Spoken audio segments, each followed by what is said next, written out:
Ce confinement numéro 2 sera plus souple, mais il ne faut pas se tromper, ce sera bien un confinement. Emmanuel Macron a donc annoncé qu'il serait applicable dans la nuit de jeudi à vendredi, c'est-à-dire ce soir à minuit, et ce pour une durée de 4 semaines jusqu'au 1er décembre. Alors concrètement, ce qui va changer par rapport au premier confinement du printemps dernier, ce sont les écoles, collèges et lycées qui vont rester ouverts. Les crèches, elles aussi, vont continuer à accueillir les enfants. Toutefois, un protocole strict et renforcé devrait être mis en place. La rentrée est de toute façon prévue lundi 2 novembre. Le Premier ministre Jean Castex a aussi annoncé aujourd'hui à l'Assemblée nationale que les enfants dès 6 ans devront porter le masque obligatoirement. En ce qui concerne les universités et les grandes écoles, pour elles, c'est la fermeture. Des cours en visioconférence et à distance devront être mis en place partout où ce sera possible. Pour nos déplacements, le président a confirmé les rumeurs. Comme au printemps, ils seront limités à certains motifs.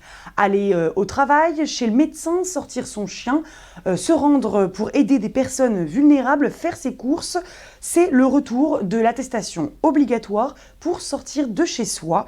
Elle devrait être disponible d'ici peu, ce soir ou demain, sur le site du gouvernement.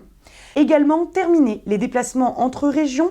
Une certaine souplesse sera normalement accordée ce week-end, notamment pour les retours de vacances de la Toussaint. Les commerces alimentaires, quant à eux, restent bien évidemment ouverts. Ce qui change par rapport au printemps dernier, ce sont les administrations. Mairies, préfectures, bureaux de poste ou encore Pôle emploi vont rester ouverts au public. Également, le secteur du BTP n'est pas concerné par la fermeture. Les chantiers devraient se poursuivre. Enfin, les maisons de retraite, EHPAD, restent elles aussi ouvertes pour éviter, je cite, les drames humains.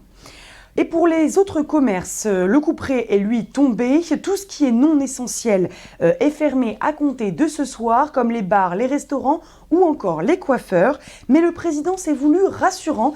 Il a émis l'hypothèse d'une réévaluation d'ici 15 jours pour de possibles assouplissements de cette mesure. Pour ce qui est du week-end de la Toussaint, quelques exceptions tout de même. Les fleuristes par exemple, tout comme les cultes et les cimetières, pourront rester ouverts. Pour finir, les rassemblements sont évidemment interdits, que ce soit en extérieur, mais aussi à l'intérieur. Le président a précisé que les réunions privées étaient exclues.